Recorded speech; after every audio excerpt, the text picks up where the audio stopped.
Apollo 15. Apollo 15 was the ninth manned mission in the United States Apollo program, the eighth to be successful, and the fourth to land on the Moon. It was the first J mission, with a longer stay on the Moon and a greater focus on science than earlier landings. Apollo 15 saw the first use of the Lunar Roving Vehicle. The mission began on July 26, 1971, and ended on August 7, the lunar surface exploration taking place between July 30 and August 2. Commander David Scott and lunar module pilot James Irwin landed near Hadley Rill and explored the local area using the rover, allowing them to travel further from the lunar module than had been possible on previous missions. They spent 1812 hours outside their lander on extravehicular activity, and collected 77 kilograms of surface material. At the same time, Command Module pilot Alfred Worden orbited the Moon, operating the sensors in the sim bay of the service module. These instruments collected data on the Moon and its environment using a panoramic camera, a gamma-ray spectrometer, a mapping camera, a laser altimeter, a mass spectrometer, and a lunar subsatellite deployed at the end of Apollo 15's stay in lunar orbit. On the journey home, Worden performed the first spacewalk in deep space, and the mission splashed down safely despite the loss of one of its 3 parachutes. The mission accomplished its goals but was marred by negative publicity the following year when it emerged that the crew had carried unauthorized postal covers to the lunar surface, some of which were sold by a West German stamp dealer. The members of the crew were reprimanded for poor judgment, and did not fly in space again. Apollo 15 is also remembered for the finding of the Genesis rock, and for Scott's use of a hammer and a feather to validate Galileo's theory that absent air resistance, objects drop at the same rate. In 1962, NASA contracted for 15 Saturn V rockets to achieve the Apollo program's goal of a manned landing on the Moon by 1970. At the time no one knew how many missions this would require. Since success was obtained in 1969 with the 6th Saturn V on Apollo 11, 9 rockets remained available for a hoped-for total of 10 landings. These plans included a heavier, extended version of the Apollo spacecraft to be used in the last 5 missions. The revamped lunar module would be capable of up to a 75-hour stay, and would carry a lunar roving vehicle to the Moon's surface. The service module would house a package of orbital experiments to gather data on the Moon. In the original plan, Apollo 15 was to be the last of the non-extended missions, to land in Censorinus crater. But in anticipation of budget cuts, NASA cancelled the last 3 landing missions by September 1970. Apollo 15 became the first of 3 extended missions, known as J missions, and the landing site was moved to Hadley Rill, originally planned for Apollo 19. Scott was born in 1932 in San Antonio, Texas, and had graduated from the United States Military Academy in 1954. Serving in the Air Force, Scott had received 2 advanced degrees from MIT in 1962 before being selected as one of the 3rd group of astronauts the following year. He flew in Gemini 8 in 1966 alongside Neil Armstrong and as command module pilot of Apollo 9 in 1969. Worden was born in 1932 in Jackson, Michigan, and like his commander, had attended West Point and served in the Air Force. Worden earned 2 master's degrees in engineering from the University of Michigan in 1963. Irwin had been born in 1930 in Pittsburgh, and had attended the United States Naval Academy, graduating in 1951 and serving in the Air Force, receiving a master's degree from Michigan in 1957. Both Worden and Irwin were selected in the 5th group of astronauts, and Apollo 15 would be their only space flight. Schmidt would be the first member of Group 4 to fly in space. He was the only astronaut from that group to make it to the Moon, with Apollo 17. All 3 members of the support crew were scientist astronauts, selected in 1967, as the prime crew felt they needed more assistance with the science than with the piloting. None of the support crew would fly during the Apollo program, waiting until the Space Shuttle program to go into space. During a mission, the capsule communicators, always fellow astronauts, were the only people who normally would speak to the crew. The astronauts at NASA who were scientists, such as geologist Harrison Schmitt, pushed though the early Apollo missions for a greater place for science, but often there were higher priorities or astronaut disinterest. Schmidt realized that what was needed was an expert teacher who could fire the astronauts' enthusiasm, and contacted Caltech geologist Lee Silver, whom Schmidt introduced to Apollo 13 mission commander Jim Lovell and lunar module pilot Fred Hayes, then in training for their mission. Lovell and Hayes were willing to go on a field expedition with Silver, and geology became a significant part of their training. Geologist Farouk Elbaz trained the Prime Cruise Command Module pilot, Ken Mattingly, to inform his planned observations from lunar orbit. The crew's newly acquired skills mostly went unused, due to the explosion that damaged the Apollo 13 spacecraft, and caused an abort of the mission. Apollo 14's CMP, Stu Roosa, was enthusiastic about geology, but the mission commander, Alan Shepard, less so. Having backed up Apollo 12, the 3 Apollo 15 astronauts would become the first crew for a successful lunar landing mission to have backed up another such flight. Already familiar with the Apollo spacecraft, they could devote more of their training time as prime crew for Apollo 15 to geology and sampling techniques. Scott was determined that his crew bring back the maximum amount of scientific data possible, and met with Silver in April 1970 to begin planning the geological training. Schmidt's assignment as Apollo 15's backup LMP made him an insider, and allowed him to spark competition between the prime and backup crews. The cancellation of 2 Apollo missions in September 1970 transformed Apollo 15 into a J mission, with a longer stay on the lunar surface, and the first lunar roving vehicle. This change was welcomed by Scott, who, according to David West Reynolds in his account of the Apollo program, was something more than a hotshot pilot. Scott had the spirit of a true explorer, one determined to get the most from the J mission. The additional need for communications, including from planned experiments and from the rover, required the near rebuilding of the Honeysuckle Creek tracking station in Australia. Geology field trips took place about once a month throughout the crew's 20 months of training. At first, Silver would take the commanders and LMPs from the prime and backup crews to various geological sites in Arizona and New Mexico as if for a normal field geology lesson, but closer to launch, these trips became more realistic.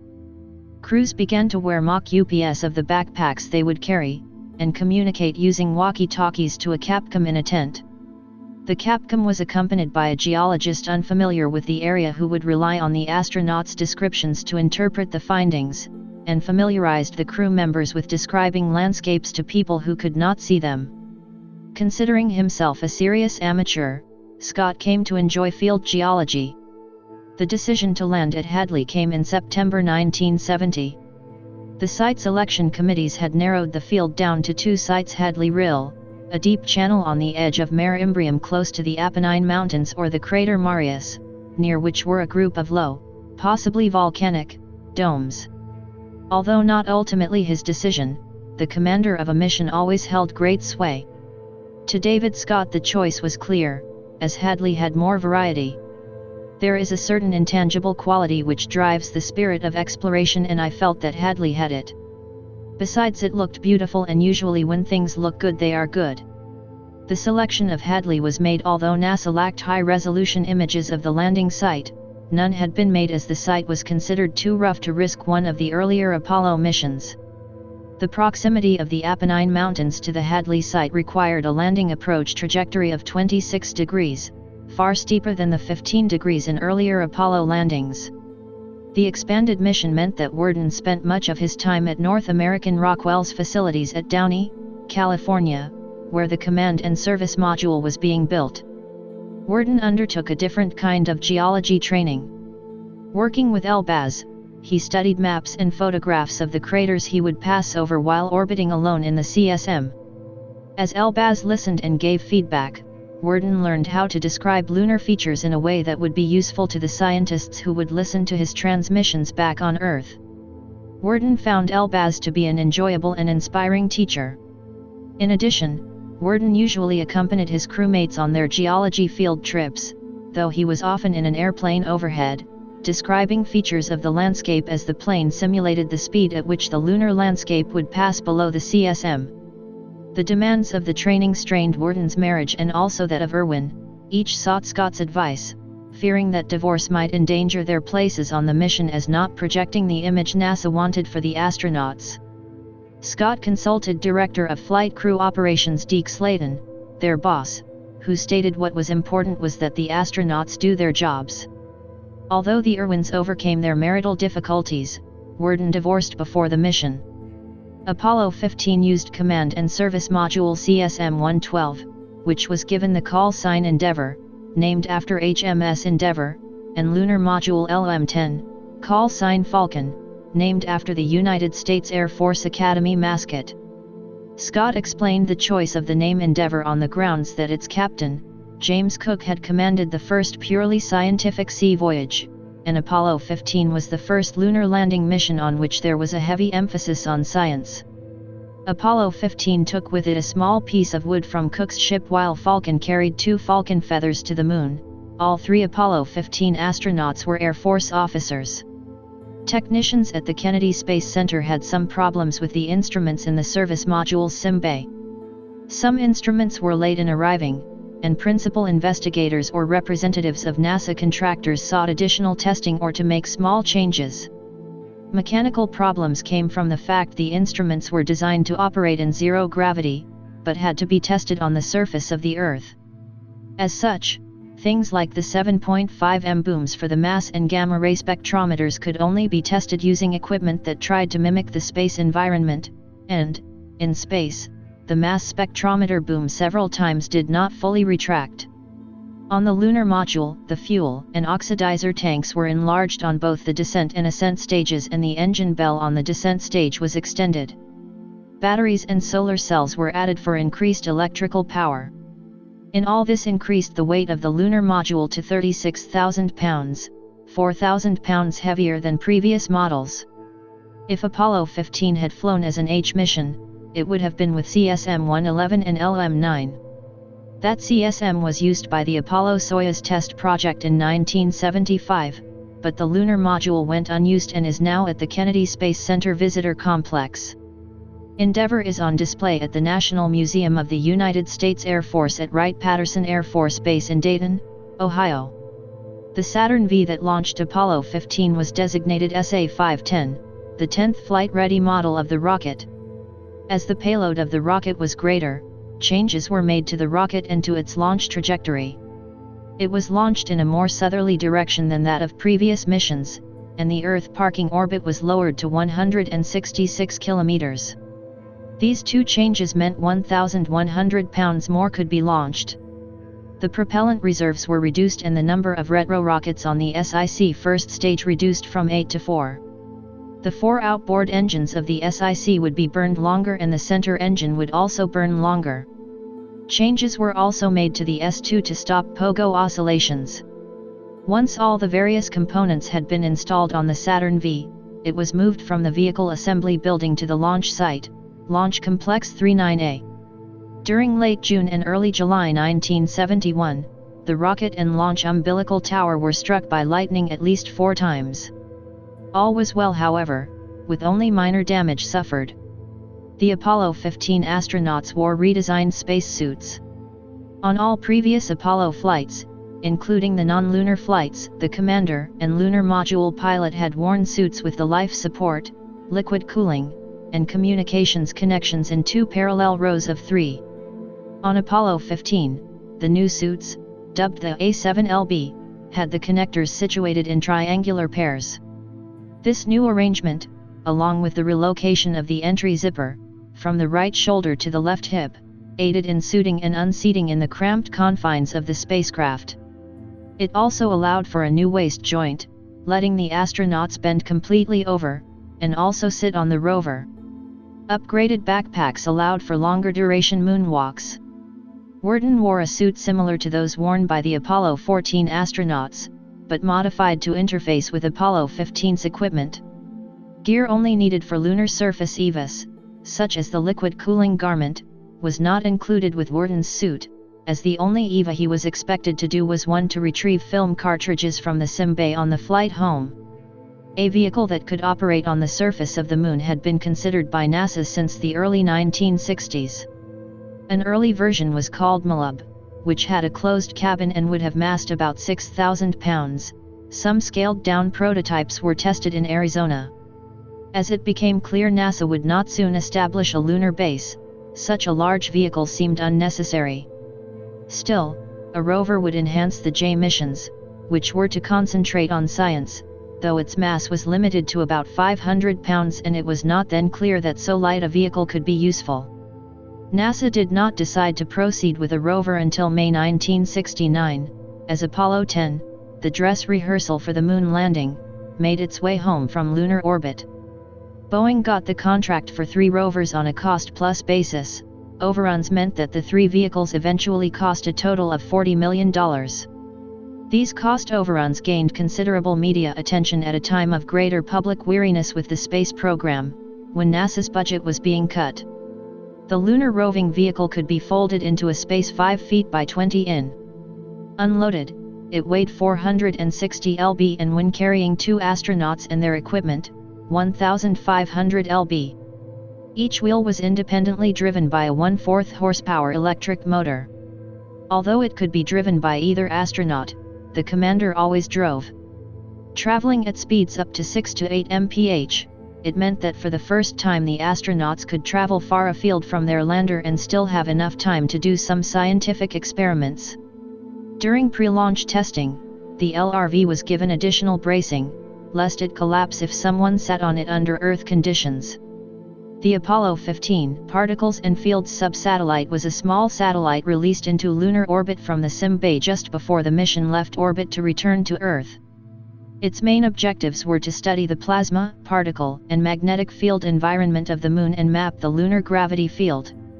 Specifically, it measured plasma and energetic particle intensities and vector magnetic fields, and facilitated tracking of the satellite velocity to high precision. A basic requirement was that the satellite acquire fields and particle data everywhere on the orbit around the Moon. In addition to measuring magnetic fields, the satellite contained sensors to study the Moon's mascons.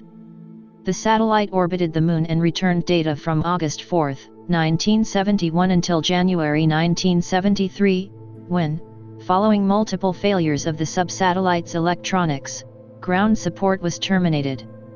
It is believed to have crashed into the Moon sometime thereafter. Apollo 15 was launched on July 26, 1971, at 9:34 a.m. EDT from the Kennedy Space Center at Merritt Island, Florida. The time of launch was at the very start of the 2-hour, 37-minute launch window, which would allow Apollo 15 to arrive at the Moon with the proper lighting conditions at Hadley Rill. Had the mission been postponed beyond another window on July 27, it could not have been rescheduled until late August. The astronauts had been wakened 5¼ hours before launch by Slayton, and after breakfast and suiting up, had been taken to Pad 39A, launch site of all 7 attempts at manned lunar landing, and entered the spacecraft about 3 hours before launch. There were no unplanned delays in the countdown. At 0:00:11:36 into the mission, the SIVB engine shut down, leaving Apollo 15 in its planned parking orbit in low Earth orbit. The mission remained there for some 2 hours and 40 minutes, allowing the crew to check the spacecraft's systems. At 0:02:50.02.6 into the mission, the SIVB was restarted for translunar injection, placing the craft on a path to the Moon. Prior to TLI, the craft had completed 1.5 orbits around the Earth. The command and service module and the lunar module remained attached to the nearly exhausted SIVB booster. Once translunar injection had been achieved, placing the spacecraft on a trajectory towards the Moon, explosive cords separated the CSM from the booster as Worden operated the CSM's thrusters to push it away. Worden then maneuvered the CSM to dock with the LM, and the combined craft was then separated from the SIVB by explosives. After Apollo 15 separated from the booster, the SIVB maneuvered away, and, as planned, impacted the Moon about an hour after the crewed spacecraft entered lunar orbit, though due to an error the impact was 79 nautical miles away from the intended target. The booster's impact was detected by the seismometers left on the Moon by Apollo 12 and Apollo 14, providing useful scientific data. There was a malfunctioning light on the craft's service propulsion system. After considerable troubleshooting, the astronauts did a test burn of the system that also served as a mid-course correction. This occurred about 028:40:00 into the mission. Fearing that the light meant the SBS might unexpectedly fire, the astronauts avoided using the control bank that had the faulty light, bringing it online only for major burns, and controlling it manually. After the mission returned, the malfunction proved to be caused by a tiny bit of wire trapped within the switch. After purging and renewing the LM's atmosphere to eliminate any contamination, the astronauts entered the LM about 34 hours into the mission, needing to check the condition of its equipment and move in items that would be required on the Moon. Much of this work was televised back to Earth, the camera operated by Worden. The crew discovered a broken outer cover on the range rate tape meter. This was a concern not only because an important piece of equipment might not work properly, but because bits of the glass cover were floating around Falcon's interior. The tape meter was supposed to be in a helium atmosphere, but due to the breakage, it was in the LM's oxygen atmosphere. Testing on the ground verified the tape meter would still work properly, and the crew removed most of the glass using a vacuum cleaner and adhesive tape. As yet, there had been only minor problems, but at about 61 hours and 15 minutes mission time, Scott discovered a leak in the water system while preparing to chlorinate the water supply. The crew could not tell where it was coming from, and the issue had the potential to become serious. The experts in Houston found a solution, which was successfully implemented by the crew. The water was mopped up with towels, which were then put out to dry in the tunnel between the command module and lunar module. Scott stated it looked like someone's laundry. At 073:31:14 into the mission, a second mid-course correction, with less than a second of burn, was made. Although there were 4 opportunities to make mid-course corrections following TLI, only 2 needed to be used. Apollo 15 approached the Moon on July 29, and the lunar orbit insertion burn had to be made using the SBS, on the far side of the Moon, out of radio contact with Earth. If no burn occurred, Apollo 15 would emerge from the lunar shadow and come back in radio contact faster than expected. The continued lack of communication allowed mission control to conclude that the burn had taken place. When contact resumed, Scott did not immediately give the particulars of the burn, but spoke admiringly of the beauty of the Moon, causing Alan Shepard, the Apollo 14 commander, who was awaiting a television interview, to grumble, "To hell with that shit, give us details of the burn." The 398.36-second burn took place at 078:31:46.7 into the mission at an altitude of 86.7 nautical miles above the Moon, and placed Apollo 15 in an elliptical lunar orbit of 170.1 by 57.7 nautical miles. On Apollo 11 and 12, the lunar module decoupled from the CSM and descended to a much lower orbit from which the lunar landing attempt commenced, to save fuel in an increasingly heavy lander. Beginning with Apollo 14, the SBS in the service module made that burn, known as descent orbit insertion, with the lunar module still attached to the CSM. The initial orbit Apollo 15 was in had its apocynthion, or high point, over the landing site at Hadley. A burn at the opposite point in the orbit was performed, with the result that Hadley would now be under the craft's paracynthion, or low point. The DOI burn was performed at 082:39:49.09 and took 24.53 seconds. The result was an orbit with apocynthion of 58.5 nmi and paracynthion of 9.6 nmi. Overnight between July 29 and 30, as the crew rested, it became apparent to mission control that mass concentrations in the Moon were making Apollo 15's orbit increasingly elliptical. Paracynthion was 7.6 nmi by the time the crew was awakened on July 30. This, and uncertainty as to the exact altitude of the landing site, made it desirable that the orbit be modified, or trimmed. Using the craft's RCS thrusters, this took place at 095:56:44.70, lasting 30.40 seconds, and raised the paracynthion to 8.8 nmi and the apocynthion to 60.2 nmi. In addition to preparing the lunar module for its descent, the crew continued observations of the moon and provided television footage of the surface. Then, Scott and Irwin entered the lunar module in preparation for the landing attempt. Undocking was planned for 100:13:56, over the far side of the moon, but nothing happened when separation was attempted. After analyzing the problem, the crew and Houston decided the probe instrumentation umbilical was likely loose or disconnected. Worden went into the tunnel connecting the command and lunar modules and determined this was so, seating it more firmly. With the problem resolved, Falcon separated from Endeavour at 139:16.2, about 25 minutes late, at an altitude of 7.4 nmi. Worden and Endeavour executed a SBS burn at 101:38:58.98 to send Endeavour to an orbit of 65.2 x 54.8 nmi in preparation for his scientific work. Aboard Falcon, Scott and Irwin prepared for powered descent initiation, the burn that was to place them on the lunar surface, and, after mission control gave them permission, they initiated PDI at 104:30:09.4 at an altitude of 5.8 nmi, slightly higher than planned. During the first part of the descent, Falcon was aligned so that the astronauts were on their backs and thus could not see the lunar surface below them, but after the craft made a pitch-over maneuver, they could see the surface in front of them. Scott, who as commander performed the landing, was confronted with a landscape that did not at first seem to resemble what he had seen during simulations. Part of this was due to an error in the landing path of some 3,000 feet, of which Capcom Ed Mitchell informed the crew prior to pitchover, part because the craters Scott had relied on in the simulator were difficult to make out under lunar conditions, and he initially could not see Hadley Rill.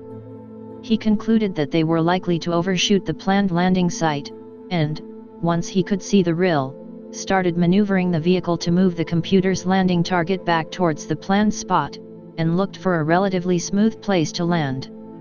Below about 60 feet, Scott could see nothing of the surface because of the quantities of lunar dust being displaced by Falcon's exhaust. Falcon had a larger engine bell than previous LMS, in part to accommodate a heavier load, and the importance of shutting down the engine at initial contact rather than risk blowback. The exhaust reflecting off the lunar surface and going back into the engine had been impressed on the astronauts by mission planners. Thus, when Irwin called contact, indicating that one of the probes on the landing leg extensions had touched the surface, Scott immediately shut off the engine, letting the lander fall the remaining distance to the surface. Already moving downward at about 0.5 feet per second, Falcon dropped from a height of 1.6 feet.